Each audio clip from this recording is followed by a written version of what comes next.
வாய்ந்த ஒரு இடத்தை வகுப்போடு இடம் என்று ஒரு பாராளுமன்ற உறுப்பினர் சொல்கின்றார் என்று சொன்னால் எந்த அளவிற்கு அவருக்கு தைரியம் இருக்கின்றது. மக்கள் நம்மை புறக்கணிக்க மாட்டார்கள், நாம் மக்களை சந்திக்க செல்கின்ற பொழுது மக்கள் நம்மளை கல்லால் அடிக்க மாட்டார்கள் என்ற தைரியத்திலே தான் அந்த பாராளுமன்ற உறுப்பினர் தமிழ் மக்கள் வணங்கக்கூடிய திருப்பரங்குன்ற மலையை வகுப்போடுக்கு சொந்தமான இடம் என்று சொல்கிறார் என்று சொன்னால் அந்த அளவிற்கு இந்துக்கள் மீது ஒரு அவநம்பிக்கை அவர்களுக்கு இருக்கின்றது.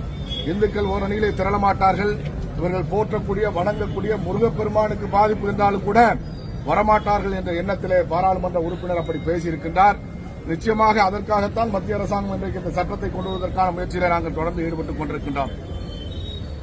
வகுப்போடு என்று சொல்லி ஒரு மிகப்பெரிய இடத்தை, ஒரு 100 ஏக்கர் இருக்கக்கூடிய இடத்துல ஒரு ஏக்கரை ரிசர்வ் பண்ணா போறோம், 99 ஏக்கரும் அந்த வகுப்போடுக்கு சொந்தம் அப்படின்னு சொல்லக்கூடிய ஒரு சட்டத்துக்கு புறம்பான எந்த விதமான ஒரு ரிஜிஸ்ட்ரேஷன் டாக்குமெண்ட்டும் இல்லாத இடத்தை கூட வகுப்போடு இடம் என்று சொல்ல முடியும் என்ற சூழ்நிலை இந்த நாட்டில் இருந்து கொண்டிருக்கின்றது.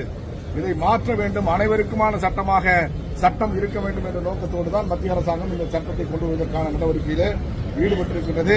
நிச்சயமாக திருப்பரங்குன்றம் மலைக்கு ஒரு பிரச்சனை என்று சொன்னால், அங்கே இதை போன்ற நடவடிக்கைகள் தொடரும் என்று சொன்னால் தமிழகத்தில் இருக்கக்கூடிய ஒட்டுமொத்த மக்களும் சாறை சாறையாக லட்சக்கணக்காக திருப்பரங்குன்றத்தை நோக்கி படையெடுக்க வேண்டிய சூழ்நிலை வரும் என்பதை நாங்கள் தெரிவிக்க வேண்டும்.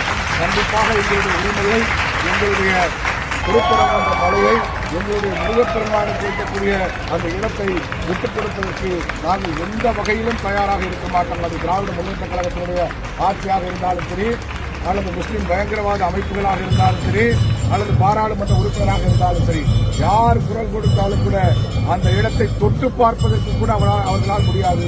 நினைத்து பார்ப்பதற்கு அச்சப்படக்கூடிய சூழ்நிலையை இந்துக்கள் உருவாக்குவார்கள் என்பதை நாங்கள் சொல்லிக் கொள்கின்றோம்.